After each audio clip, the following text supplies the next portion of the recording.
Tonight, let's journey together to a time when your future wasn't decided by love, romance, or even a decent conversation.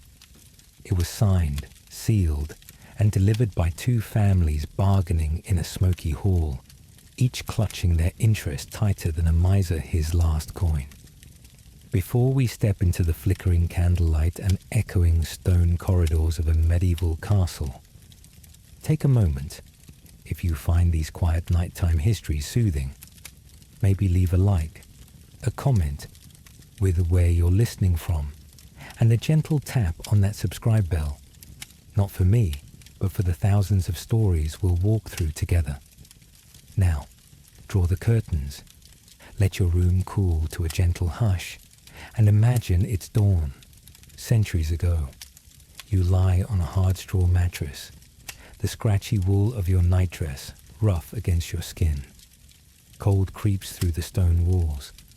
The air in your chamber is heavy with the scent of last night's onion stew and the faint musk of old linens. The wind whistles through the shuttered window, and you can hear it rattling the iron latch, an oddly comforting sound, as if the castle itself sighs in anticipation. A timid knock.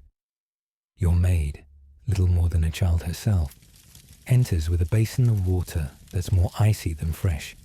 She sets it beside you, eyes down. The water steams in the morning chill, but when you dip your fingers in, the bite of cold shoots through your bones, jolting you fully awake. Today, you are to be married. Not for love, nor for hope, nor for adventure. For calculation, for contracts, for the weight of your family's fortunes stacked on your narrow shoulders. The castle around you is still half asleep, but you sense a building tension. Echoes of voices down the corridor, hurried footsteps, the metallic clink of servants preparing the great hall for a feast you never asked for. You draw your knees to your chest beneath the threadbare blanket, taking in the morning hush, already nostalgic for these last private moments. Outside your door, your father is likely pacing, rehearsing negotiations in his head. Your mother is surely fussing over the gown you'll wear, the dowry items to display, the relatives to impress. The fate of your family, its lands, its name, its standing at court, rests on the parchment signed last night and the vows you'll utter today. Your feelings, a detail too small for anyone to notice. You pull on your coarse linen underdress, shivering not just from cold, but from the gnawing ache of uncertainty. As your maid laces your bodice, her fingers tremble. You wonder if she's imagining herself in your place, or if she's grateful her own fate will be decided in a far humbler kitchen, not a candlelit chapel. In the courtyard below, you catch a glimpse of the men already gathering. Uncles, distant cousins, family friends, who only appear for alliances and celebrations. You can almost smell the mingling aromas, roasting meat, wet earth, and damp wool cloaks drying by the fire. The sensory details of your world press in on you, vivid and unrelenting. The chill that stings your cheeks, the musty tang of the rushes strewn on the floor, the sting of vinegar as your maid dabs your neck to freshen your scent. You try to steady your breathing. This is not a morning for hope or longing. This is a morning for duty, for dignity, for becoming a piece on someone else's chessboard. As you sit on the edge of your straw mattress, hands folded in your lap, you can't help but wonder, what does family even mean here, in these drafty stone walls? Is it the parents who decided your fate, the kin you must represent, or something deeper, some flickering warmth you're still searching for in the cold light of this medieval morning? So, what does family mean in these walls? It means alliances. It means duty. It means surviving winter with someone else's grain and summer with someone else's horses. In the world you live in, marriage isn't about affection. It's strategy, sealed with wax, ink, and a calculated silence. You sit at a small wooden bench beside the wash basin. The stone floor chills your bare feet. Your maid dips a cloth into the icy water and presses it against your neck. The sting jerks you upright. She doesn't speak, neither do you. This is routine, a morning like any other, except that it isn't. The fabric of your chemise scratches your skin as you pull it over your shoulders. It's newly washed, stiff, and it smells faintly of lye and smoke. Over it, a thicker woolen dress is dragged, heavy, coarsely woven, the seams uneven where someone had to patch it last winter. The lacing bites into your ribs with each pull. Every tug reminds you that your shape, your waist, your very form is being cinched to please eyes that care more about property lines than personalities. Downstairs, muffled voices echo through the hall, deep, deliberate, and paced. Men discussing weights and sums and titles. The volume rises and falls like waves slapping against a dock. You hear your father's voice, slow, formal, seasoned with caution. Then laughter, then a pause. Negotiations are beginning again. Your dowry has already been assessed. 2 oxen, a bolt of blue linen, some casks of barley, and a strip of land on the edge of the forest. That, along with your youth and fertility, forms the entire package. 15 years of your life condensed into trade goods. There's nothing abstract about it.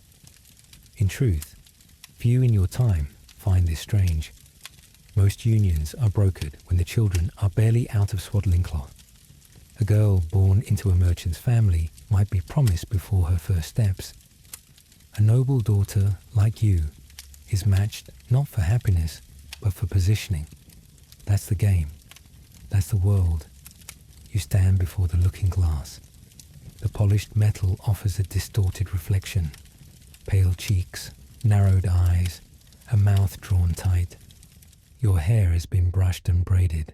Those strands have already slipped loose in the damp morning. You look older today, not wiser, just weighed down. As you turn to leave your chamber, you catch your own scent, soap, rose water, and beneath it, the nervous salt of sweat. A small vial of perfume is dabbed at your throat. Rosemary and verbena, chosen for their purity. You once liked that smell. Now it clings to your skin like a label. Down the corridor, the air shifts. It's warmer, tinged with smoke from the hearths being stoked below. You descend the stone steps slowly, each one humming with the vibration of movement. The castle is waking around you, servants murmuring, armor clanking, dishes clattering onto platters. As you reach the bottom step, a steward bows stiffly and gestures you forward. You follow. His boots thud against the rushes laid across the flagstones. You catch glimpses through open doors, a cook sharpening knives, a boy rolling a cask, 2 old men snoring beside the fire. Life continues, around you, past you, through you. Finally, the doors to the great hall swing open.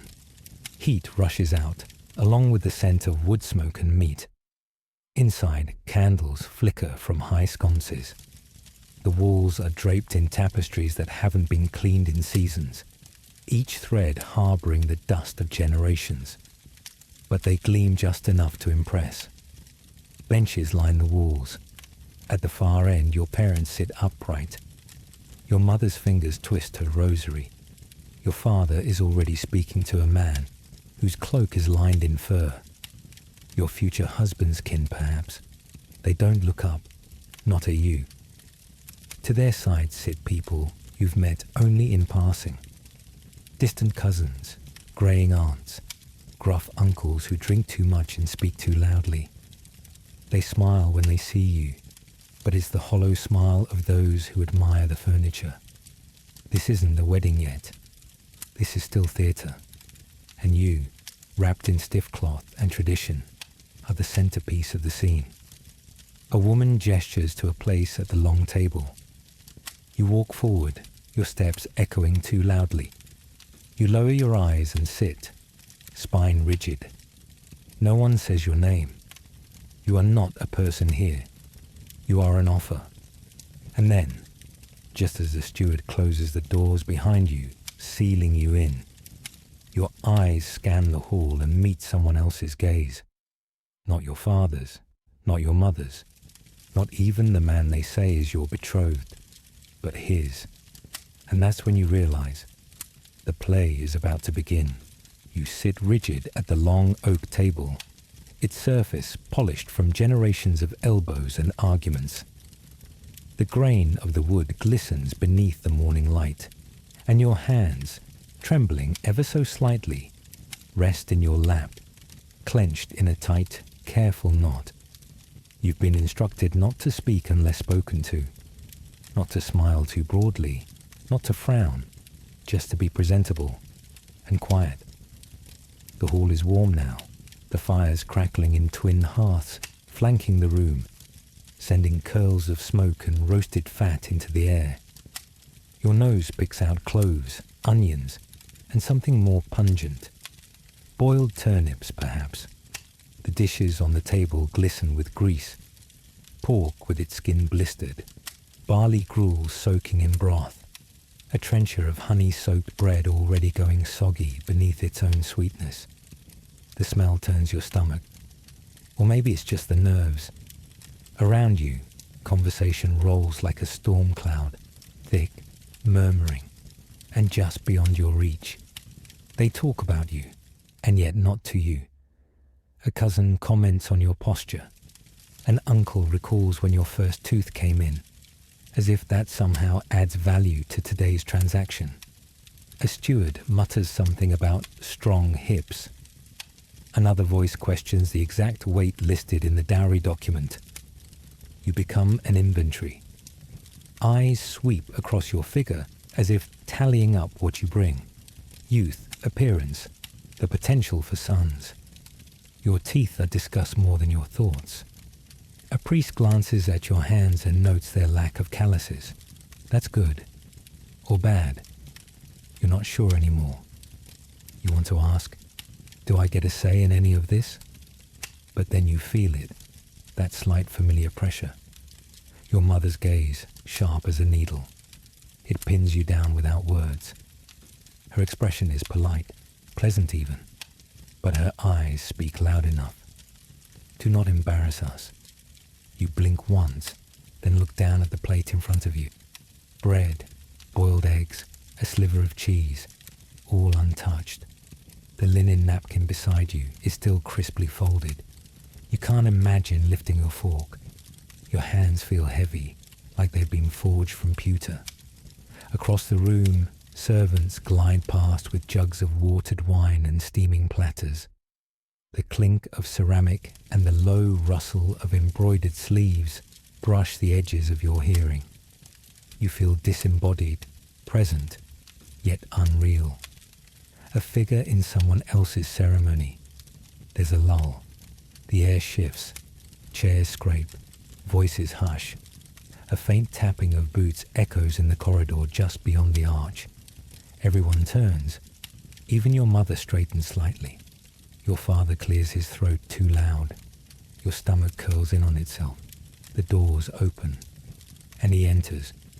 You turn your head slowly. He's taller than you imagined. Not old, but older. His beard streaked with grey at the chin. His brow lined in a way that suggests battles fought and coin counted. He wears dark wool, finely tailored, edged in fox fur. A sword at his hip, not ceremonial. Heavy, functional. He carries it like he knows how to use it. His face is unreadable, stoic. He scans the room once, measured, sharp-eyed, before his gaze moves on. Over you, past you. He does not meet your eyes. He walks toward your father. A handshake, a bow toward your mother, a polite nod to the priest. And still, nothing for you. Not a glance, not a word, not even a flicker of interest. As if you were part of the architecture, not the arrangement. You sit perfectly still, every muscle locked.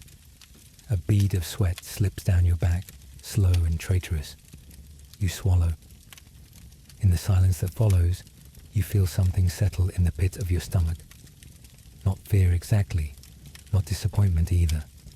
Something quieter, colder, like snow falling on already frozen ground. Your future husband, the man chosen to share your bed, your breath, your entire future, hasn't even looked you in the eye. So why didn't he look at you? Because he didn't need to. In this world, marriage isn't about mutual regard or romantic sparks. It's not about compatibility or even basic curiosity. It's about standing, wealth, consolidation. That man, your soon-to-be husband, already knows everything that matters. Your lineage, your dowry, your womb. What more is there to see? You've been inspected before. Not like this, perhaps. Not so publicly. But you felt the weight of calculating stares long before today. At feasts, at markets, at church. Every glance from an older woman. Every whisper behind a goblet of wine. Each one weighing your worth in the only currency that counts. Alliance. Your family's name has been whispered lately. The manor roof needs rethatching. The barley yields last year were meagre. There was that loan from the Merchants' Guild, still unpaid. You were born into silk, but the threads are thinning. You've heard it, even if no one says it outright. This marriage is meant to plug a leaking ship. That's why men like him, twice your age, well-positioned, widowed once already, are chosen. Not for what they bring in spirit, but what they carry on parchment. Land, cattle, protection. A man with men of his own. A name that still makes people pause and lower their voices. And just enough need of you to make the trade feel equal. The tradition of matches like these stretches centuries back. In Italy, the dowry system became so extravagant that some families went bankrupt trying to marry off daughters. In France, betrothals were often decided by the age of 5. Even among the lowborn, a girl might be promised to a neighbouring shepherd before she could spell her own name. The church claimed to require mutual consent, but no one ever asked the girl to speak loudly. You remember once overhearing a story about a bride show in the Byzantine court, how dozens of noble girls were summoned, made to stand in a row while the emperor's heir strolled past, inspecting teeth and hair and posture. It sounded barbaric, until today. Because now, as you stand at the edge of the hall and are beckoned forward, you feel the heat of dozens of eyes crawl across your skin. Your mother gives a subtle nudge at your spine. You step ahead. You are presented. A steward announces your name, your lineage, your dowry, like a crier at an auction. Your hands are folded. Your chin is lifted. You've been taught to look serene, unbothered, graceful, not too proud, not too meek. A murmur rolls through the hall. A cousin of his leans over and whispers something behind a gloved hand. Someone chuckles. The priest coughs. Then the man, your betrothed, stands. His boots echo with deliberate weight. He circles once, not quickly, not slowly. Enough for every gesture to feel intentional. You feel his gaze pass over your figure like frost. Your cheeks burn. Not from his eyes lingering, but from how quickly they move on. He nods. Once, then turns to speak with your father. The agreement is sealed in essence, if not yet in law. You stand still. A flush spreads across your chest, rising like steam from a bath. Not from shame, not from fear, but from the sharp, dizzying clarity that this is not about you. It never was. This is about contracts, about names and needs, about your father's accounts and the price of dignity. Later, in a smaller chamber, over spiced wine and sweet almonds you don't touch, your mother tells you quietly, almost kindly, that this match will secure your brother's apprenticeship, that the manor won't be sold, that the harvest debts can be repaid. Your marriage will save them all. You nod, not because you understand, but because there is nothing else to say. So what happens when the girl who saves everyone has no one to save her? She becomes an ornament. You're led from the great hall into a small chamber off the side. Windowless, low ceiling, the air thick with lavender, candle wax, and something sourer beneath. The changing room, a place less ceremonial, more mechanical. You've seen animals dressed more gently for market. 3 women wait for you inside. Older, hard-eyed, faces carved from years of repetition and tight smiles. Their fingers are red and raw from needlework. You don't know their names, but they know yours. They've known it for weeks. They've been preparing this moment longer than you've been able to write it. Without a word, they begin. First comes the shift, a clean one, starchy and stiff. It clings to your skin where the morning sweat hasn't dried. Then the corset, sturdy linen, reinforced with whalebone strips, its laces worn smooth from use. One woman braces her knee against your spine as the other pulls the cords tight. Your breath stutters. You grip the chair beside you, knuckles whitening. Again, tighter. You bite your lip. Stars flicker at the edge of your vision. You taste iron in your throat. The oldest of them murmurs, not unkindly, "Don't cry. It'll make the rouge run." Then she pats your cheek, twice, briskly, and moves on. They draw the gown over your head. Thick velvet, embroidered sleeves, a neckline that dips just enough to imply without revealing. The fabric is heavy. Every seam pinches. A stiffened collar brushes your jaw. Beneath it, you itch. You're not allowed to scratch. A belt is cinched around your waist, not for fashion, to hold your posture rigid. Straight back, even when seated, one mutters. You're not a goose at the table. A giggle escapes the youngest, and she's promptly shushed. You want to ask if this is what queens feel like, wrapped in beauty, laced with silence, but your lungs won't stretch wide enough. The final touches come next. Your face is dusted, not with powder, but with ground chalk and flour to pale your complexion. A pinch of red root for your lips. A dab of pig fat behind each ear to give your skin a healthy glow. Your hair is braided so tightly your temples throb, then wound into coils, pinned with jet beads and false pearls. No mirrors. You don't know what you look like, but they step back and nod, satisfied. You're ready. Outside a bell rings once. Not for you, for the guests. You are not summoned. You are escorted.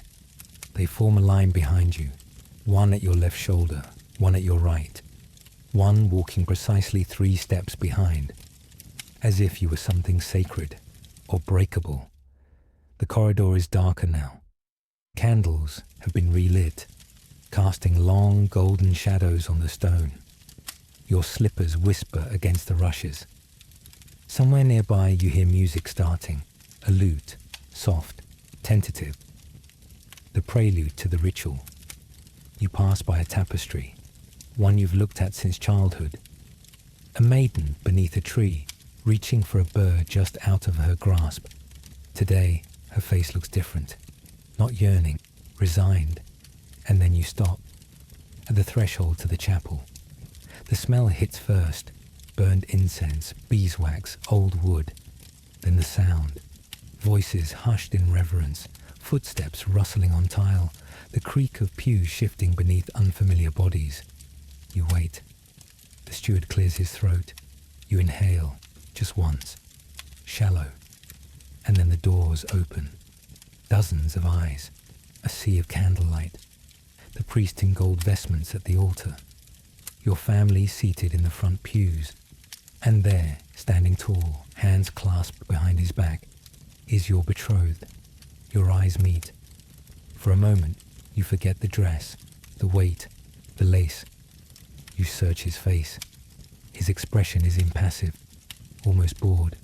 His gaze flicks to your bodice, your shoulders, your face. And then, like a leaf in the wind, it drifts away. No smile, no greeting, not even the courtesy of acknowledgement. He looks at you as though you are part of the furnishings, ornate, expected, lifeless. You step forward, heart thudding beneath layers of velvet and fear. The hem of your gown catches slightly on the stone, but you keep walking. You wonder, with the faintest crack in your resolve, if he won't speak now at the beginning. What kind of silence will fill the years to come? Perhaps the kind packed with expectations no one ever explains, only implies. The corridor stretches before you like a river you never asked to cross. Your feet move of their own accord, slippers barely whispering on the smooth stone tiles. One hand steadies the folds of your gown. The other trembles slightly as it grazes the wall for balance. The coolness of the stone soothes your palm, but does little to steady your pulse. You pass under arches draped in greenery, woven hastily with ivy and winter herbs. There's rosemary for remembrance, rue for regret. You wonder who chose the arrangement, and whether they meant the symbolism. Behind you, the hush builds. A cousin coughs. A lady murmurs your name, mispronouncing it with exaggerated fondness. You don't turn. You keep walking. But you feel the weight of their gaze like a second bodice, cinching tighter with every step. Then come the whispers. Is she nervous? She doesn't blush. That's not a good sign. She looks too calm, too cold. And finally, from behind a veil of perfume and jewels, your eldest cousin hisses to her sister just loud enough. If the sheets stay clean tomorrow, it'll disgrace them all. Your stomach folds in on itself, because this, more than anything, is the ceremony beneath the ceremony. In your time, a bride's virtue is more than moral. It's literal, tangible. It's an economic asset. A bloodstain on linen can determine a family's survival, a lack thereof, scandal, doubt, dishonor. You've been warned of this since childhood, though no one ever quite explained what this was. You learned to sit straight, to walk with your knees close, to speak softly, to avoid lingering gazes. You were told your purity was a treasure, locked away for the right moment.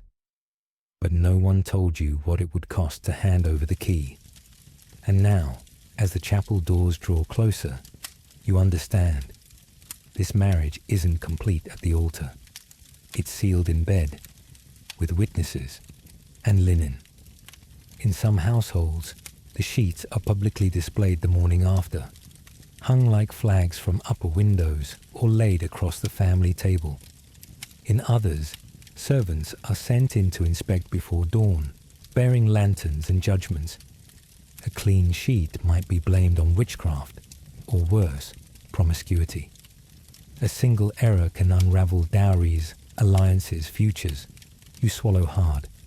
The alchemy of shame brews in your chest. Equal parts confusion, fear, and a strange, aching loneliness. No one has prepared you.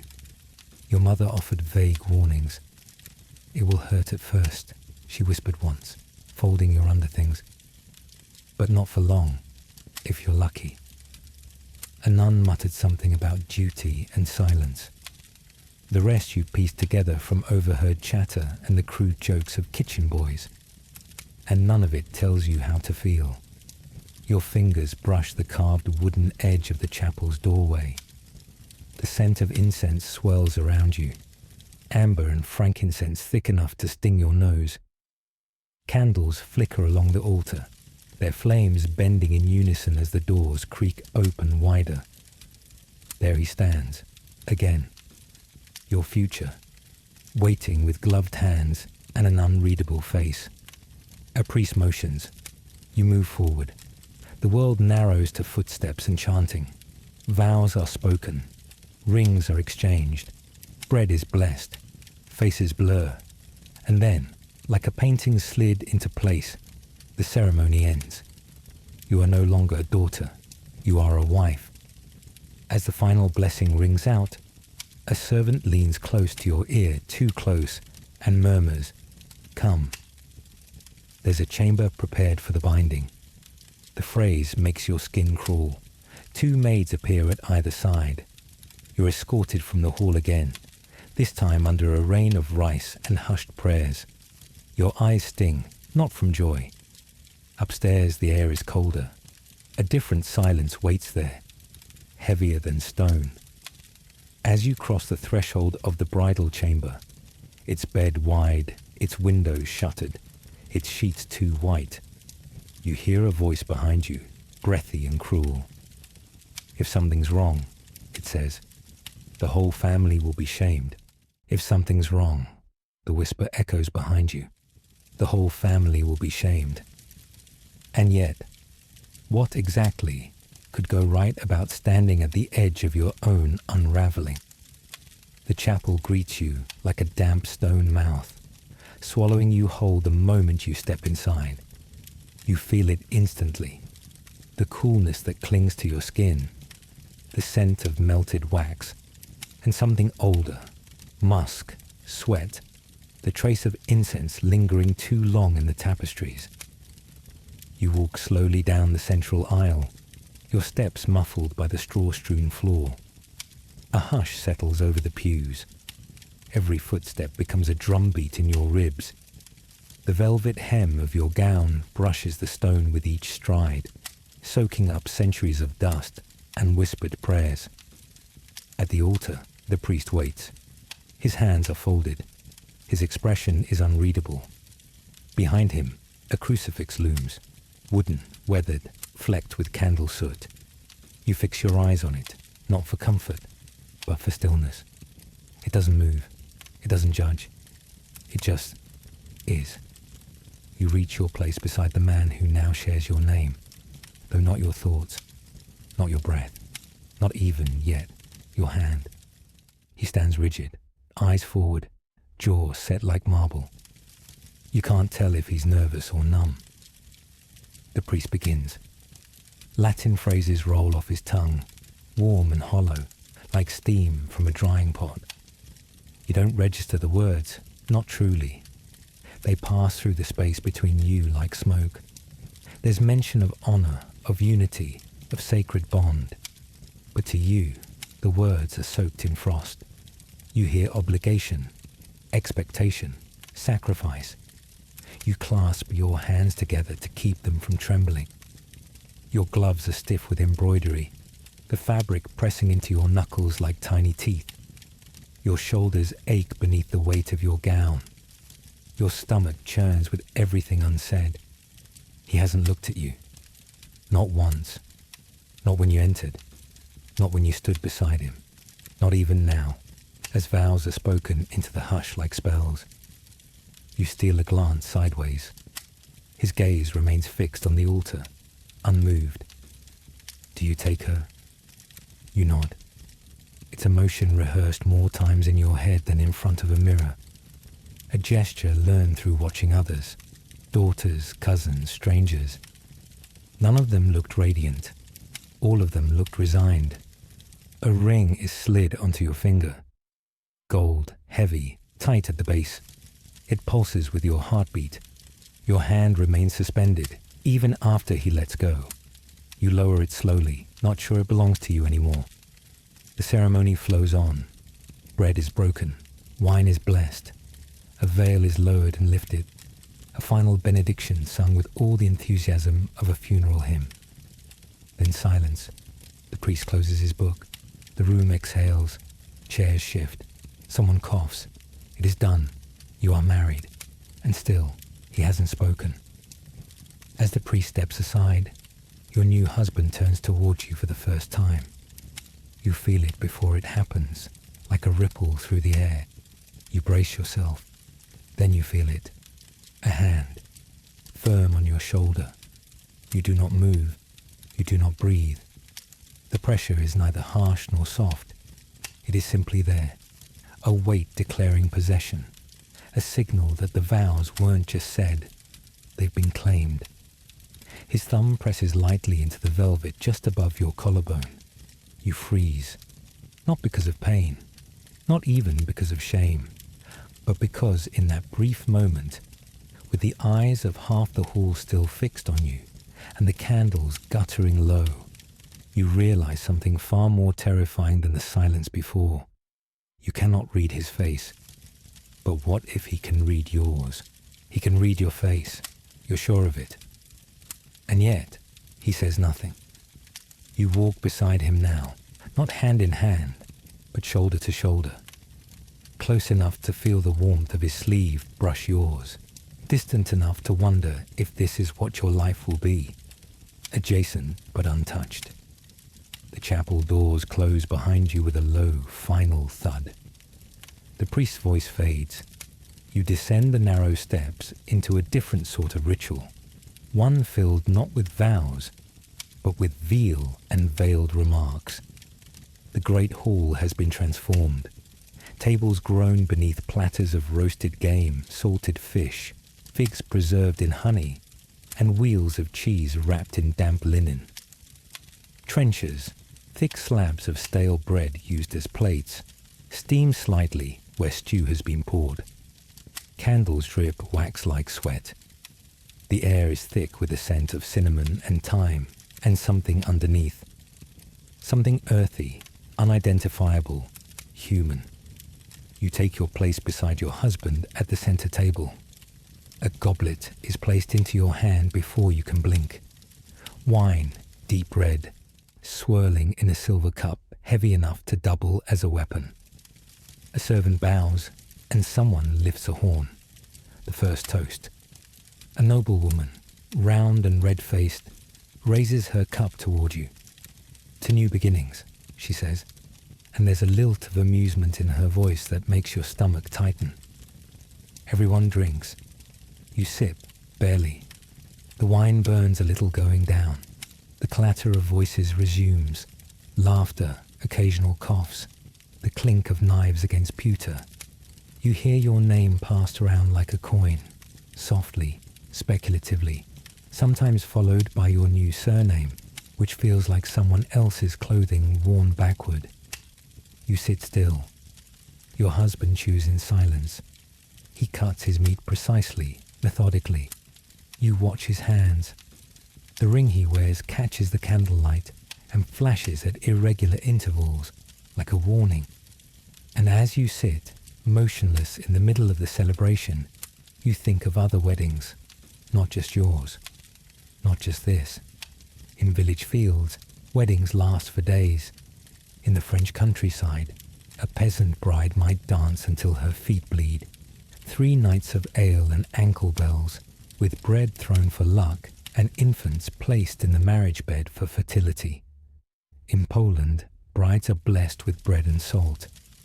In German forests, ribbons are tied to trees and goats are painted with ash and led through town like royalty. There, the union is communal, messy, joyful, loud. Here, in this hall of stone and silk, it is theatre. Among the nobility, a wedding is as much a performance as a pact.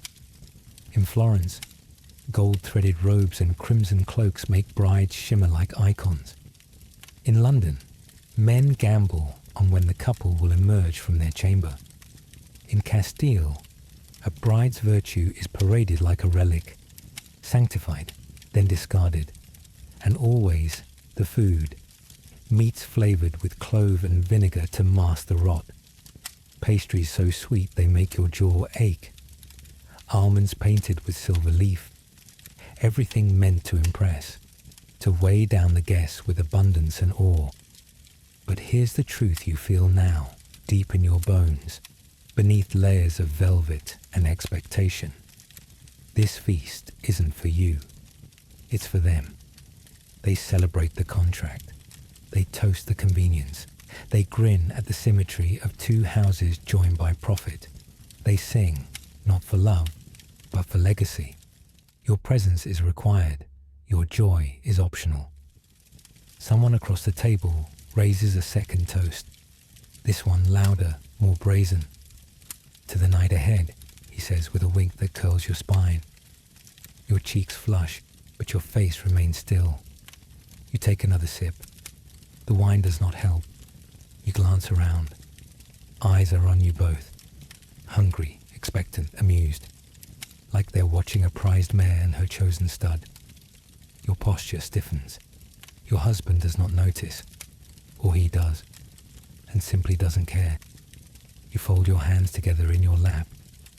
You breathe. The food grows cold. The fire flares.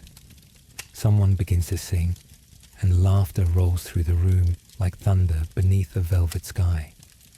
And you sit there, perfectly poised, perfectly silent, and suddenly, with all the clarity of a bell tolling in an empty field, the thought lands, you do not belong to yourself anymore. You do not belong to yourself anymore. That realization does not come with a shout or a crash. It settles like dust on polished wood, quiet, undeniable. By the time you are led to the chamber, the stars are already veiled by low clouds. The hall behind you fades into song and laughter, muffled by thick stone and thick expectation. You walk slowly, flanked by two maids who say nothing. Though their presence speaks plenty, their steps are lighter than yours. They have done this before, for others, for girls whose names they've forgotten. You will become one of those names. The door creaks open. The bridal room is not large, but is prepared with reverence. A canopy bed with linen curtains pulled back. A small fire crackling in the hearth. A stool set with towels, a bowl of water, a flask of wine, and 2 goblets. Someone has scattered rose petals on the bed. They look out of place, like someone tried too hard to make this feel like something else. You step inside. The smell is layered. Beeswax, ash, the sour note of iron from the sword resting near the bedpost, and a trace of something sweet, clove perhaps, or whatever spice was last burned in this hearth. It doesn't matter. Your senses have dulled. The world is thick and slow, as if you're wading through syrup. He enters after you. He does not close the door softly. You do not turn. The sound of leather loosening. Metal buckles. His boots hit the floor with twin thuds. You flinch despite yourself. Not from fear of violence. He's given no sign of that.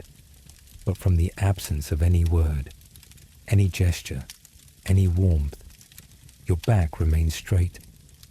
You stand near the edge of the rug, where the floor beneath your slippers turns cold. A candle flickers beside the bed. Its wax has melted down the base, pooling like a wound on the table. He does not speak. He does not ask. He simply begins to undress, methodically, as one would before sleep or battle. His belt is coiled and laid on the stool. His tunic is dropped beside the hearth. He moves with neither haste nor hesitation. You remain in your gown, still corseted, still adorned. You feel like a statue left out in the rain, painted to impress, untouched beneath. Your breath is shallow, controlled, not quite fear, not quite revulsion, something quieter, thicker. You try to feel nothing. You succeed only in feeling everything. He turns toward the bed. His eyes pass over you like a glance at a window, transparent, unremarkable. You wonder if you'll ever see them truly look at you. He pulls back the coverlet, sits, waits, and still nothing is said. You step forward. 1, 2, 3 paces. The rug is rough beneath your slippers. You do not know where to place your hands. You want to ask what happens now, but the silence between you is too loud. He does not smile. You do not cry. You untie your bodice with fingers that have turned to wax. You let the gown fall to the floor. The shift beneath it clings to your skin, damp with sweat, heavy with perfume. You do not look at him. You lie beside him, and the bed creaks beneath you both. And then, You feel his weight shift. The sheets rustle. A hand, calloused, cool, rests against your hip. You tense. You inhale. You do not close your eyes. This is not how you imagined your first night as a wife. Then again, you never truly imagined it at all. You hear the wind outside brushing against the shutters. Somewhere, a dog barks. Someone laughs in the distance. Your body stays still. Your thoughts spiral like smoke from the dying fire. And as the candle burns lower, the shadows inch closer, and your breath mingles with his. You know, there's no turning back. Whatever this is, it has already begun. Whatever this is, it has already begun. And it continues, quietly, without drama, without tears, just breath, pressure, ritual. A series of movements, not of passion, but of expectation, of endurance. The candle burns down by inches. The shadows stretch longer across the ceiling beams, where cobwebs flutter gently in the rising warmth of the room. Outside, the voices from the feast fade into night. The wind shifts, carrying the distant clatter of hooves, a bark, a door slamming far down the corridor. And then, stillness. He rises first, pulls on a linen shirt, sits for a moment on the edge of the bed, as if waiting for some invisible clock to strike. Then, without looking back, he leaves the room. You remain. The sheets are rumpled. Your shift clings to your skin, damp with sweat and shame and silence. You draw your knees toward your chest beneath the blanket. The scent of the bedding is unfamiliar. Dried herbs, worn cotton, faint iron. And him. You stay curled for a long time, unsure if you're cold or simply hollow. There were no words exchanged. Not afterward. Not even a nod. And now you lie in the hush of a bridal chamber not your own. In a body that feels suddenly distant from your name. You hear a mouse scurry in the corner. You close your eyes. This, they said, is the beginning of everything. The first page of your life as a woman, as a wife. But as you stare into the dark, you can't help but wonder, is it really a beginning if it already feels like a wait? You remember what the laundress once told you, half laughing, half bitter. Marriage is like a pair of boots, too tight the first year and worn out the rest.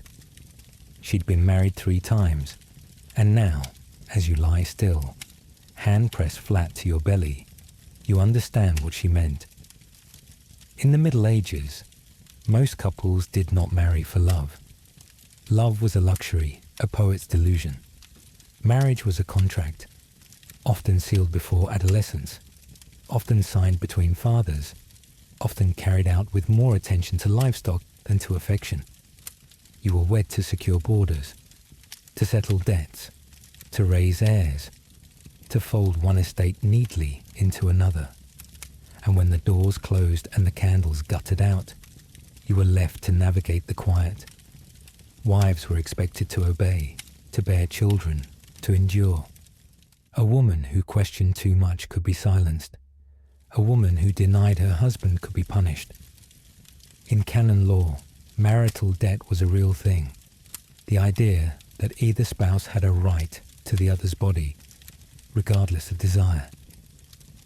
You breathe slowly. You think of all the other beds in all the other castles.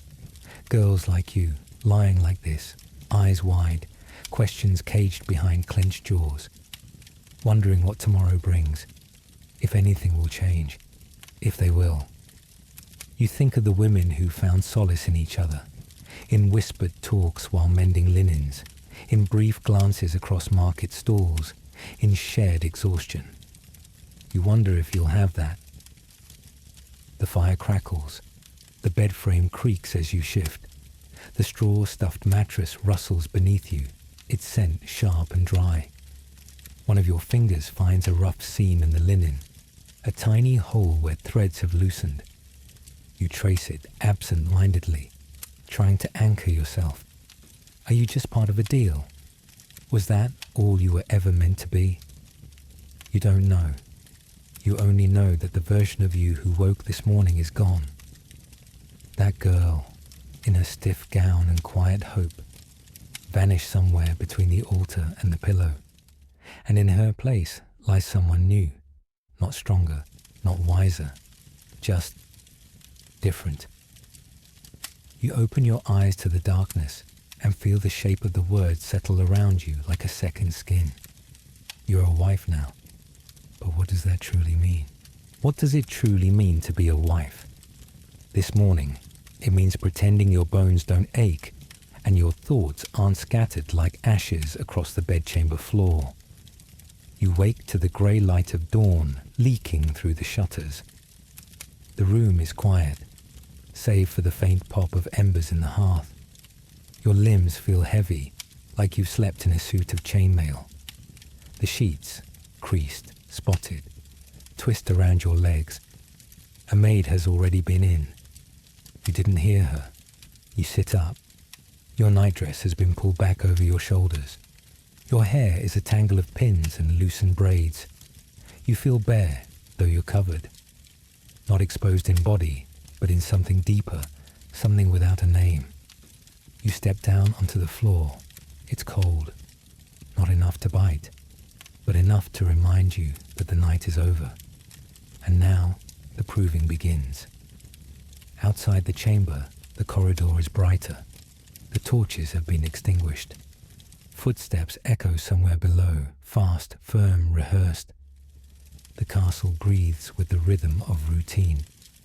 But this morning, that rhythm skips a beat. You descend the stairs, slowly, deliberately. Each step feels like a descent into a trial. In the great hall, breakfast waits. Not a feast this time, just duty in ceramic bowls. Barley porridge with goat's milk, slabs of rye bread, mugs of warm ale. The table hums with murmurs and the occasional clatter of spoon against clay. You take your place beside your husband. He does not look at you. His expression is unreadable, eyes fixed on the steam curling from his cup. He eats slowly, mechanically, as if chewing through parchment. Across from you sit his kin, uncles, aunts, cousins, all watching, smiling too politely. Their glances flick between you and the doors, and then downward, and then subtly toward the end of the table where the maid stands. The linens have been taken. You know it. They know it. They await a sign, a colour, a stain, a confirmation that the contract was completed, that the girl was intact, that the woman is proven. You lift your spoon. The porridge is too thick. The warmth that might have comforted you now congeals against your tongue. You swallow, barely. One of the aunts leans closer to the woman beside her and whispers something behind her hand. Laughter, thin and hollow, follows. You pretend not to hear. Someone raises a toast, late and uncalled for. To a fruitful union. You clink cups. You do not drink. Every sound scratches. Every glance pricks. You feel under glass, like a relic examined for cracks. Your husband finishes his meal, wipes his mouth, and leaves without a word. The silence he leaves behind is louder than any toast. You push away your bowl. You cannot eat. Not now. Not while they discuss your body in the quiet corners of their thoughts. Not while they weigh your luck like grain at a market stall. Not while they measure your silence and call it grace. As you rise, your eyes scan the room. And then, there, at the far wall near the servant's alcove, you see her. An old woman in a simple apron. Hair grey, coiled in a modest bun. Her eyes meet yours, just for a moment. Not in judgment, not in pity, in knowledge. She's seen this before. She sees you. And in her gaze is something that stops your breath for half a second. Not rescue, not rebellion, but understanding. A soft, worn kind of solidarity. And something else, something colder. A quiet warning, wrapped in silence. How many women before you wished they hadn't understood so soon? How many women before you wished they hadn't understood so soon? You begin to feel the answer in every corner of the house. It starts the morning after, when your new name is first spoken by someone else's lips. A maid says it as she lays out your chemise. A steward mutters it while bowing. Your own mouth hesitates before repeating it aloud. It sounds foreign, ill-fitting, like a garment still too stiff at the seams. You no longer live in your father's house. And this castle of stone and tapestries is not yours either. Not really. You've entered it like smoke through a narrow window, expected to spread and settle without notice. Everything smells different here, not just the meals, though they're richer, more oily, more spiced, but the very air. You catch whiffs of damp wood, of candle soot layered over age-old dust, of dried lavender in wall cracks. Beneath it all, the acidic tang of vinegar used for scrubbing, and the ever-present odor of people. Unwashed wool, worn leather, and something sharper, like disappointment. You are given chambers, but they're not truly yours. The furniture is polished but unfamiliar. The bed feels too wide, the mirror too tall. You sit beside it and wait to feel like yourself again. You don't. Instead, you're introduced to her, your husband's mother. She doesn't shout. She doesn't strike. She doesn't need to. Her voice is low, always low, like a hawk gliding overhead. She watches. She notes. She corrects with precision. Your posture, your speech, the way you fold linen, the speed of your embroidery. You're told, gently of course, that your habits must adapt. Here, knives are kept beside the bread, not across from it. Here, aprons are worn tied twice. Here, letters are sealed with red wax only, never blue. Our house, she says not unkindly, has a different rhythm. You try to learn the rhythm. You fail, more often than not.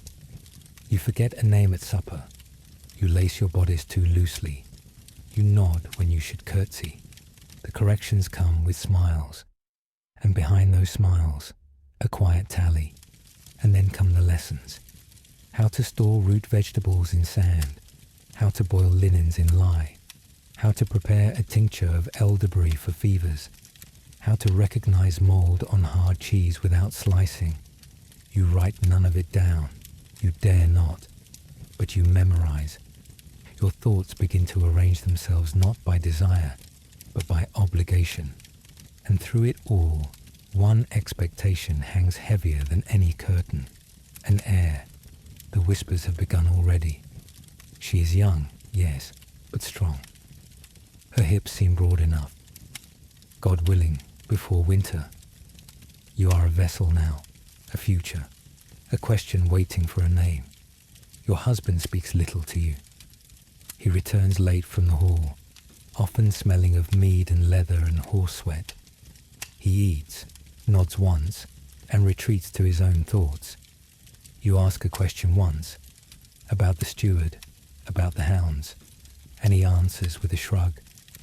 Then, one evening, you speak too boldly, a jest, meant lightly, something about how long it took him to choose wine. You think you see the corner of his mouth twitch. You smile. He doesn't. His eyes narrow. What did you say?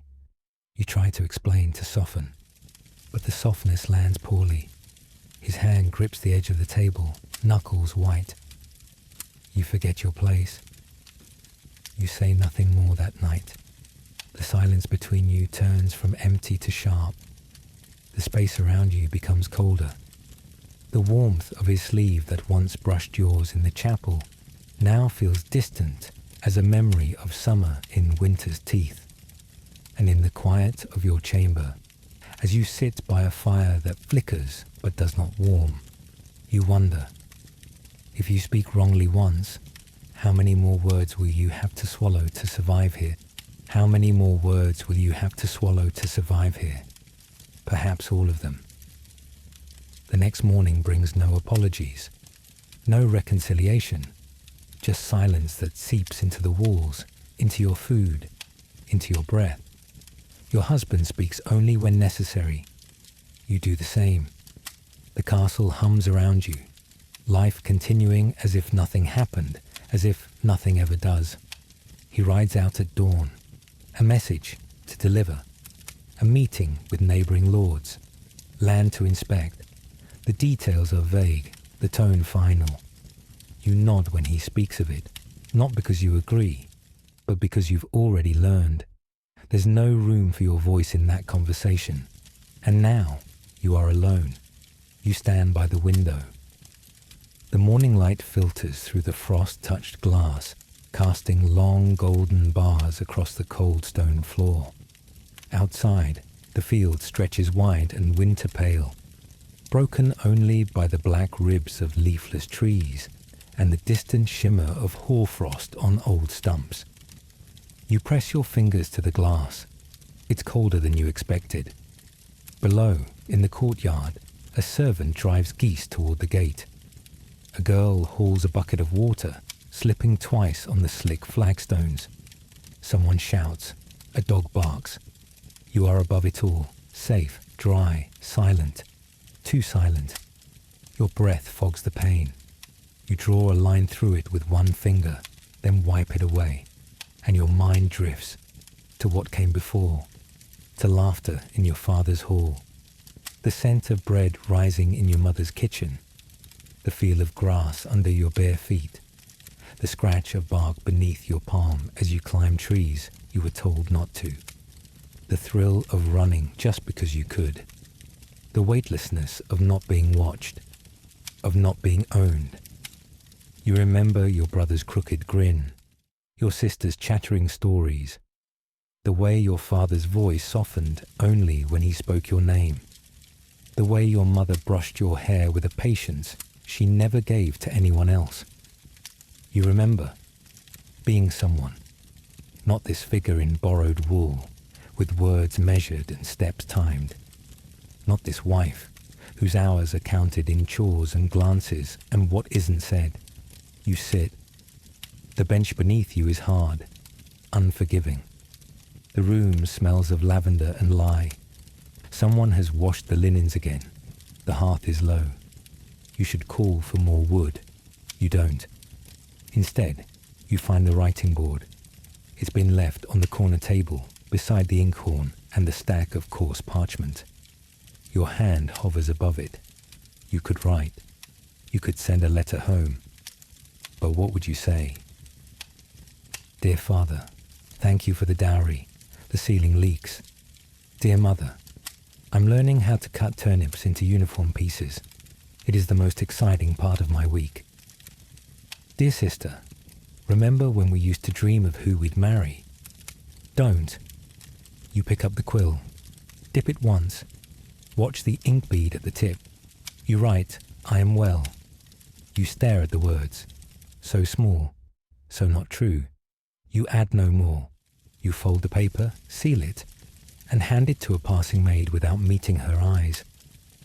The day stretches on, slow and wide like the field outside. You mend a tear in your only green kirtle. You correct the steward's accounting of the flower stores. You supervise the servants in airing the tapestries. You respond politely. You smile, but only with your lips. You forget the sound of your own laugh. And in the quietest moment of the afternoon, as you sit beneath the narrow window's light and listen to the creak of the rafters and the wind slipping through the shutters, the thought creeps in, uninvited. If this is your life now, for years, for decades, can anything ever change? Can anything ever change? Not if you stay still. But change, as you begin to see, doesn't always arrive like a thunderclap. Sometimes it whispers through corridor shadows, settles in the corners of gossip, or curls itself in the lips of passing servants. It begins as a murmur. At first, you think you misheard. Just a line dropped near the hearth, a name said too softly, too quickly. Then another servant repeats it later, in the kitchen, over a cracked bowl of lentil stew. She's gone, someone says. Vanished in the night, took only her cloak. They say the stable boy helped, or a friar, or the cook's son. The story changes with every telling, but the core remains. A girl left, a wife, only 3 months wed, no children yet. One evening she sat down to dinner, and the next morning, gone. No horse missing, no cart, just absence, a room still warm, a single comb left on the windowsill. The hall buzzes quietly, not with judgment, not entirely, with possibility. You listen, you say nothing. Later, in the solar, 2 older women sew by the light of the tall mullioned windows. Their voices carry faintly as they speak of another name. One you've heard before, a woman from a neighbouring estate, not a wife, a favoured companion, the Lord's mistress, some say. Others call her a counsellor. She has her own rooms, her own income, influence. She speaks Latin, one whispers. She sends letters to the bishop. Her husband died young. She never remarried. You feel something twist in your chest. Not envy, not quite admiration. Something more raw, like breath caught between ribs. You begin to see the outlines of other paths, narrow, dangerous, but real. Some women became lovers and wielded power from behind silken curtains. Others took vows and cloistered themselves in abbeys, not for piety, but for peace. There were those who studied medicine in secret, who passed books under blankets, who brewed poisons and teas with the same hands. And others, most, found rebellion in smaller things. A song hummed too loud, a loaf of bread given without permission, a moment alone in the orchard, a second cup of wine, a glance held too long across the table, tiny liberties. You think of the older servant again, the one with the quiet eyes and the hard hands. You catch her gaze once more, this time by the fire, and she nods just slightly. Not encouragement, recognition. She sees the wheels turning. In your mind, the castle is no longer solid. It has seams. You begin to walk through it differently. Eyes open, ears sharp. You notice which door hinges creak and which do not, which guards doze after the second watch, which maids chatter and which keep secrets. You learn the names of every woman in the house, from the laundress to the lady's cousin, and you start to ask gentle questions with real intent. The house, once a fortress, begins to feel like a map. That night, you lie awake not from fear, but from thought. What would it mean to live differently? To bend the rules, not break them. To create a life beneath the surface, where they don't look, or even to leave. There's no plan, not yet. But the idea has found soil, and under the weight of expectation and silence and velvet and gold thread, something in you begins to take root. You sit at your window. The moon is thin, the stars bright, the field is silvered, and inside you, one question rises like breath against frost-bitten glass. What if you didn't have to live the life they chose for you? What if you didn't have to live the life they chose for you? It's a question that echoes through your chest each morning now, but softly, like a hum beneath all the noise of routine. Because the days have a rhythm, not your rhythm, but one you're learning to move with, like a dance you were never taught, yet must still perform with grace. You wake before the light breaks. You dress by the hearth's dying glow. The woolen shift is rougher now, but your skin no longer flinches at its texture. There is work, always. The house breathes with labour. You count it in buckets hauled, in hearth scrubbed, in pails of milk warm from the barn, in bread dough kneaded until your knuckles burn. You smell it, damp hay, yeast rising, the coppery sting of the kitchen knives freshly sharpened, ash in the air from the oven's belly, soap made of animal fat, the iron tang of boiling pots, and the steady steam that curls around your cheeks. And somehow, you become good at it. You learn which cows yield more cream, which maids cut corners, how to bargain with the baker's boy without ever raising your voice. The steward stops correcting your tallies. The cook begins asking your advice. Even your mother-in-law nods once, wordless, when you catch a mistake in the accounts. It's not affection, but it is something. And your husband? There are moments when he comes in from riding and his expression is soft from the cold, when he looks at you like he's about to speak but doesn't. Once, you find him waiting in the solar, a book in his hand, your name written inside the cover, a gift. He says little as he gives it, but he stays longer than usual that evening, sleeps facing you, breathes slower. Another time, he notices the bruises on your forearm from hauling grain sacks. He tells the stable hand to assist you next time. It's not love, but it's less than absence. You find yourself thinking, is this what they meant by a good match? One built not on affection, but on a kind of mutual wearing down, two stones smoothing each other over time. The days go on. The courtyard sings with activity. You begin to know it, not just by sight, but by sound. The clatter of hooves, the creak of pulleys lifting barrels, the splash of water poured from basins. You know the sound of each door in the house, each lock, each hinge. You come to depend on the quiet between the chores, the moments when you pause near the garden gate and feel the frost crunch beneath your heel, or when the scent of hot bread drifts up the stairwell and reminds you of something softer, something you no longer name. Then one night, it changes. It's late. The house is still. The wind rasps against the shutters. You lie in bed, staring at the ceiling's low beams. The fire has died to coals. Your husband is not yet returned. You're used to that by now. Late rides, late meetings. But tonight the air feels different, tighter. You sit up. A moment passes. Then you hear it. Steps. Not the gate, not the stable. Inside. Boots on the corridor stones. Slow, deliberate. You hold your breath. They pass the servant's wing. Nearer. You rise quietly. Move to the door. You do not open it. You listen. A second set of steps. Lighter. No voices. Your hand tightens on the iron latch. Your breath shallow. You count the heartbeats between footfalls. They stop. Right outside your chamber. You feel it rather than hear it.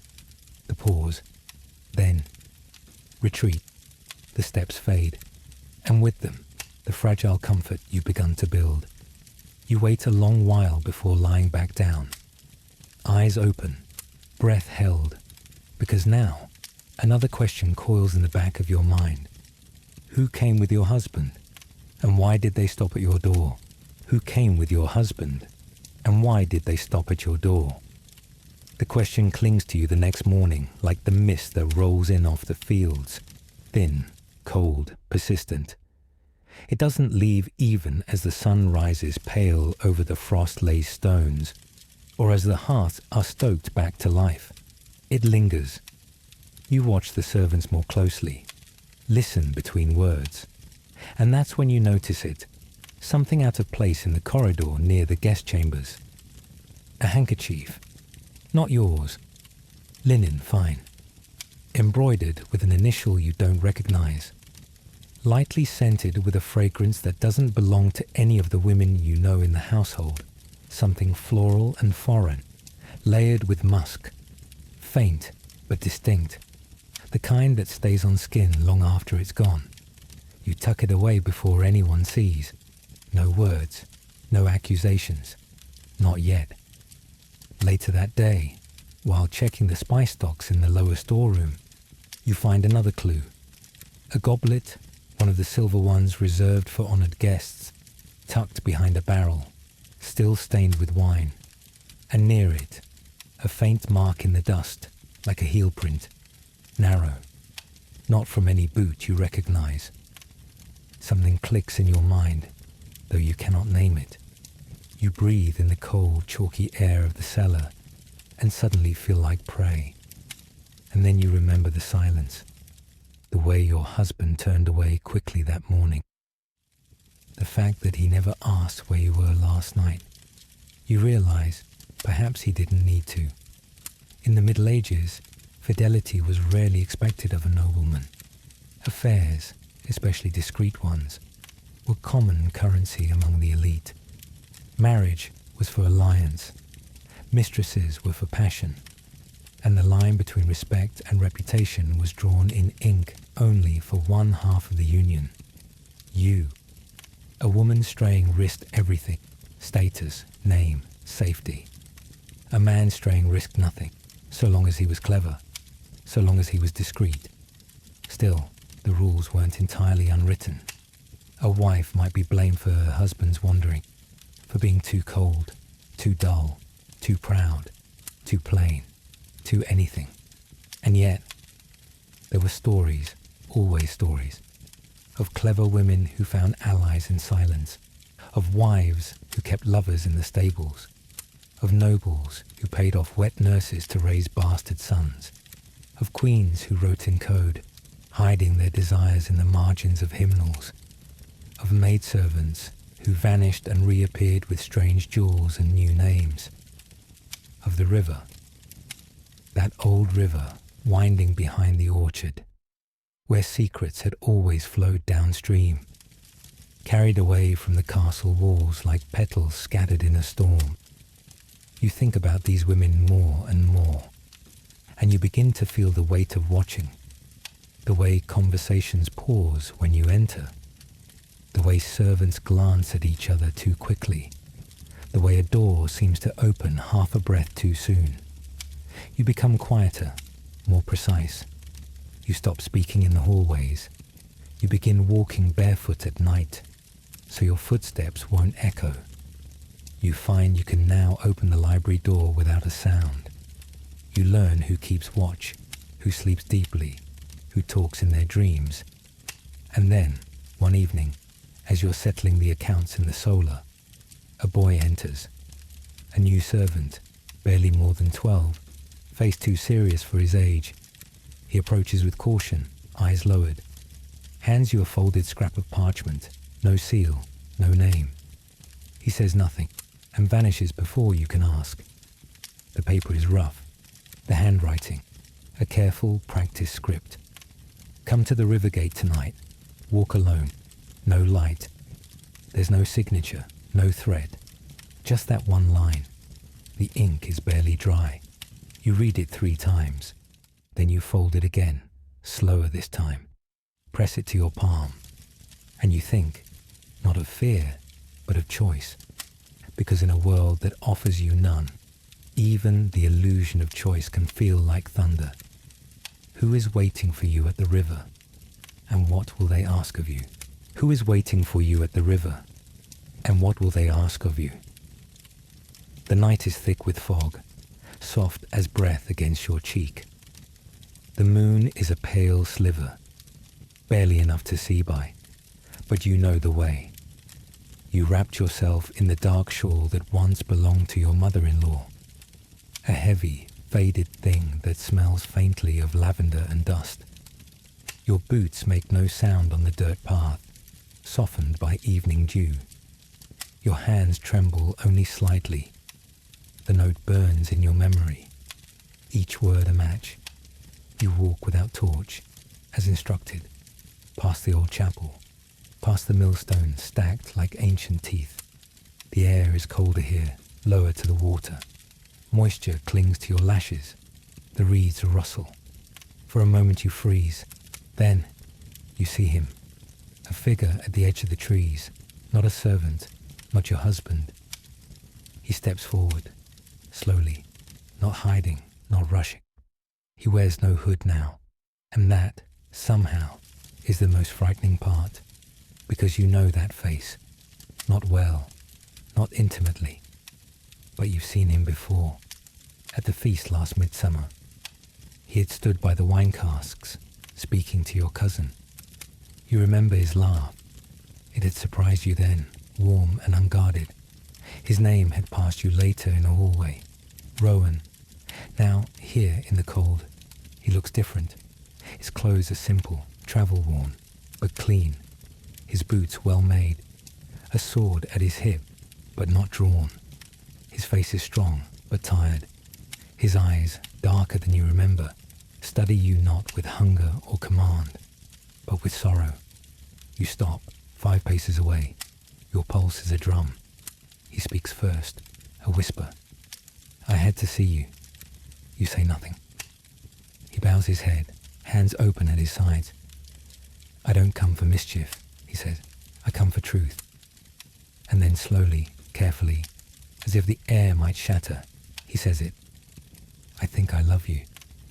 The words fall between you like stones into the river. No splash, just depth. You stare at him. Every part of you wants to run. Not because you're afraid of him, because you're afraid of the answer forming in your own chest. You don't know this man, not truly. And yet, your body has not felt this heat in months. Your throat not this dry. Your mind not this sharp. I've watched you, he says, voice still low. Not like a thief, like a man remembering his own face in a mirror. You live among wolves. You hold your breath to survive. But I see you. You flinch. He takes a step forward.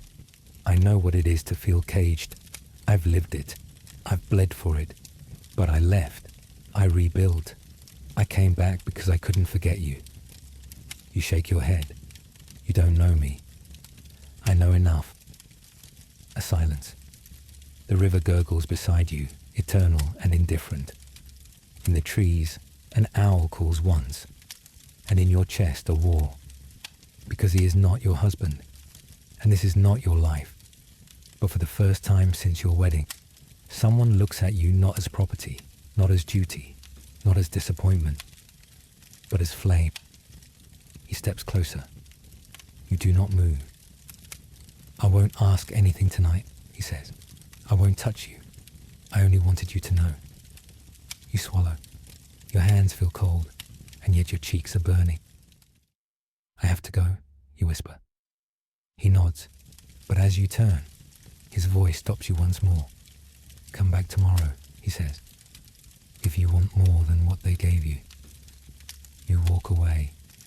Every step back to the manor feels heavier than the one before, and in your mind, 2 truths spiral tighter and tighter. You have duty, but you also have desire. If you return to him, is it betrayal, or finally becoming yourself? Does duty truly silence the heart? You walk the familiar path home, each step stirring the dust and memories beneath your feet. The sun hangs low, casting long shadows from the oaks lining the road, and your heart pounds, not from the exertion, but from the weight of what lies ahead. Marriage in your world is a contract, a calculated alliance woven from dowries and titles, not whispered sonnets or stolen kisses beneath the moon. Yet, even within these confines, love sometimes takes root, unexpected, fragile, and fiercely defended. You think of the stories you've heard, half hidden in whispered gossip or told by servants' firesides. Tales of women who dared to dream beyond their chains, of knights who fell for a bride not out of duty but desire, of secret letters passed in shadows, gifts wrapped in stolen glances. It wasn't common, it wasn't safe. For a woman, to love outside the bounds meant risk. Risk of ruin, risk of exile, risk of whispered accusations that could shatter not just her name, but her family's honor. Yet love, true, wild, untamed, persisted. It blossomed in stolen moments, in softened looks, in hands brushing when no one was watching. You recall the way your husband looked at you the day before he left, his gaze hesitant, yet lingering a moment too long. A softness in his voice when he spoke your name in the quiet of the evening. You dared to hope. Briefly. And now, returning to the house where your presence feels measured and scrutinized, your heart still flutters. Not because you expect warmth or welcome, but because beneath it all a small flame endures. But the house is not as it should be. A strange silence greets you. The usual bustle of servants is absent. Doors remain closed where they should be open. Shadows gather thicker in the corners, and the air feels charged, taut. You hear footsteps above, slow and deliberate. Your husband's voice, low, clipped. You catch fragments. Unsuitable, disloyalty, must be watched. Your blood runs cold. Have your secret moments been seen? Your whispered dreams overheard? The fragile hope you dared to nurture now trembles on the edge of a blade. You pause by the window, the twilight folding around you like a shroud. The familiar scent of burning oak drifts from the hearth below, but warmth does not reach your bones. You wonder what the next days will bring. Will love survive suspicion? Will freedom find a place in a world built on chains? Or will the price be too high? Your thoughts race. You clutch the folds of your gown tightly, feeling the rough linen bite into your palms. Outside, the last light fades, and inside the house waits. Has he already begun to suspect? And what will happen if he confronts you? The morning is heavy, not with light or warmth, but with the kind of silence that presses down on your chest, like the thick stone walls around you.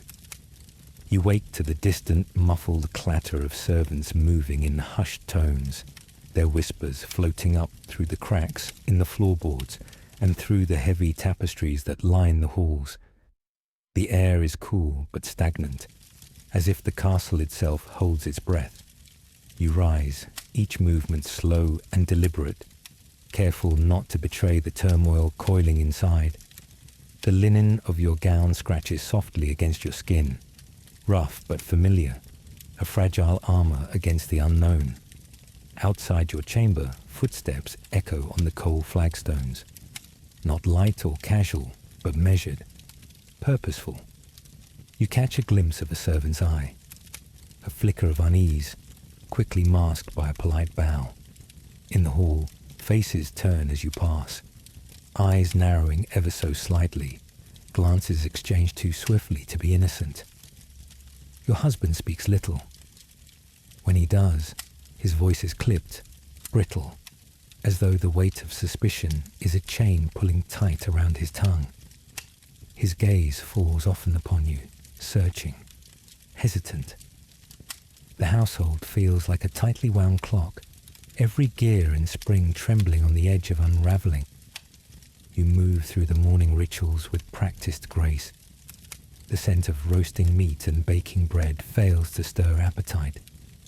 The faint aroma of herbs from the kitchen blends with the mustiness of old stone, thickening the air. Your fingers trail absent-mindedly over the worn wood of the dining table, eyes flicking to the faces around you. They sit stiffly, eyes darting, lips pursed, exchanging low murmurs that freeze when you catch them. Then the summons comes, a summons that cuts through the morning like a sharpened blade. The lady of the house has requested your presence. The chamber is colder than you expected. Heavy curtains drawn tight against the light, the flicker of candle flames casting dancing shadows on stone walls. The silence between breaths. She sits with an air of unyielding authority, a queen in exile. Her eyes, cold and unblinking, fix on you as you enter. Not a word is spoken at first. You feel the weight of her stare, as if every secret you harbour is laid bare beneath her gaze. The hearth crackles faintly behind her, a small defiance against the chill in the room. Her voice breaks the silence at last, smooth and sharp. We must speak. Your heart pounds, not in fear, but in the anticipation of the unknown. Because in that moment, you understand. Everything is changed. What does she want to say? And can you survive what comes next? The air in the chamber feels thicker than ever, like the walls themselves are closing in. You stand before the lady of the house, her gaze cold and unyielding, like frost that never melts. The flicker of candlelight casts sharp shadows on her stern face, sharpening every line of judgment. She wastes no time. You must understand, she begins, voice low but heavy with authority, that here you either survive or you vanish. Those words hang between you like a sword poised to strike.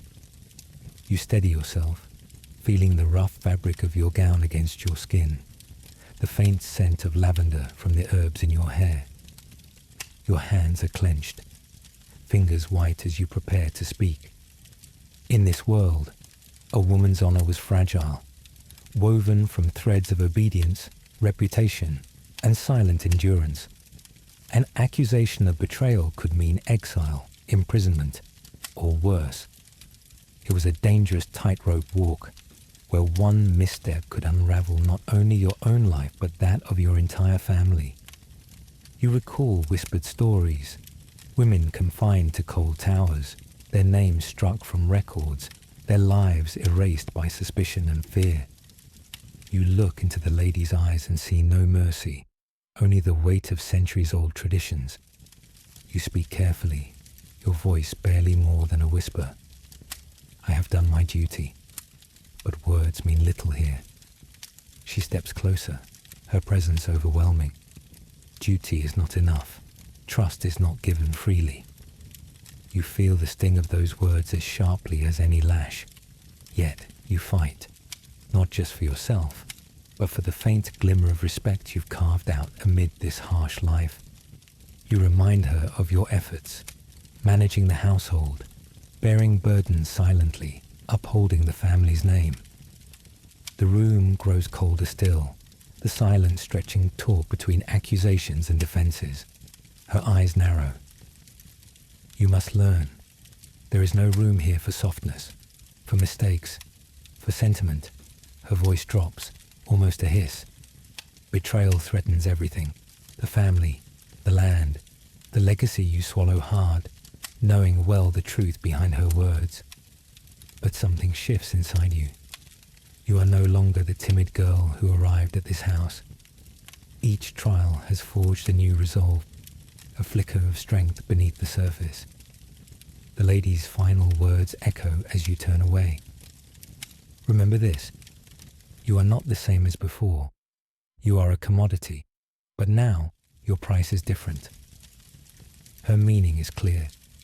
You are valuable, but also vulnerable, and the game has changed. What price will you pay, and will you choose to fight or fade away? Change comes quietly, like the first soft notes of dawn slipping through your window. You have grown, not in the way the world once expected, docile and invisible, but in strength and wisdom carved from years of silent endurance and careful choices. Your days settle into a rhythm of subtle rebellion and tender control. You learn to navigate the labyrinth of this household, each corner and shadow no longer a trap, but a familiar path. Your hands are rarely still. They weave thread through fabric, crafting delicate patterns as you sit by the hearth, the soft light flickering over your work. The scent of wool and beeswax fills the room, comforting and real. Sometimes you steal moments for yourself, slipping into a worn book, its pages cracked and fragrant with age. You read tales of distant lands and daring women, imagining freedom beyond stone walls. The courtyard offers respite too. You walk beneath the wide open sky, the grass damp beneath your feet, birdsong weaving through the branches overhead. The air smells of earth and fresh herbs growing in the garden. Here you breathe. Laughter bubbles quietly, children's laughter, ringing clear like silver bells. You watch them play, their innocent joy a balm to your often heavy heart. You have built your own small sanctuary within the vastness of this home, a place of quiet strength and soft smiles. And yet, life remains unpredictable. One evening, years after the wedding that seemed to seal your fate, your husband approaches. The house is still, shadows long and thick around you. He does not speak immediately. His eyes, once sharp and cold, hold a new weight, something raw, unspoken. Finally, his voice breaks the silence, slow, uncertain. "You have changed me," he says. You turn to face him, surprise rippling through your calm. The words hang heavy between you, charged with meaning you cannot yet grasp. Has the woman once seen as property become the catalyst for change in a man hardened by tradition? Or is this a prelude to new struggles, hidden beneath the fragile veil of confession? Your heart quickens. The quiet life you have carved is no longer as simple as it seemed. What does his change mean for your future, and for the fragile balance of your lives? Night falls softly over the manor, the last light slipping quietly through the lattice windows as shadows stretch long across the worn stone floors. You stand alone in your chamber, the quiet folding around you like a gentle cloak. The bustle of the day has faded, replaced by a stillness that invites reflection. Your hands rest lightly on the windowsill, tracing the faint outline of the glass, cold but real. Outside, the moon hangs low and steady in the sky, casting a silvery glow that touches every corner of the courtyard. The scent of evening herbs drifts in through the open shutters, mingling with the faint warmth of a dying fire. You breathe deeply, letting the calm wash over your body. The tight bindings of the day's burdens loosen just a little, and for a moment, the weight of the world feels distant. In this quiet, you find space to think about what it truly means to survive. Not just to exist beneath the roof of a contract or the shadow of expectation, but to endure with grace, to grow within limits that once seemed impossible. You remember the day you arrived here, a girl draped in unfamiliar cloth, uncertain and trembling. The unyielding eyes that measured you as property, the whispered judgments and cold gazes, the nights when fear was your only companion. And yet, here you stand, a woman transformed, not by rebellion, but by resilience. You learned to navigate a world designed to cage you, discovering small freedoms within grand constraints. You mastered the art of patience and the subtle power of compromise. You learned to love, not as the poets dream of love, but as something quieter, steadier, a love shaped by duty and moments of tenderness, by laughter shared in stolen minutes and the comfort of familiar routines. You found ways to forgive, for yourself and for others, for mistakes made in ignorance and hearts hardened by necessity. You learned to be clever, to protect yourself with wit and will, to recognize the difference between surrender and strength. You are no longer merely a part of a transaction. You are a person with a story, complex, rich, and uniquely yours. Tonight, as you close your eyes beneath the heavy linen of your bed, a gentle truth settles deep within you. For the first time, you feel it. Your life belongs to you. Not to the contracts, not to the judgments, not to the hands that once held your fate so tightly, but to you. And in that ownership lies a quiet freedom, a freedom that no deal, no duty, no circumstance can ever truly take away. The road ahead remains uncertain, but you have found your center, your own steady light in the shifting shadows, and that is enough.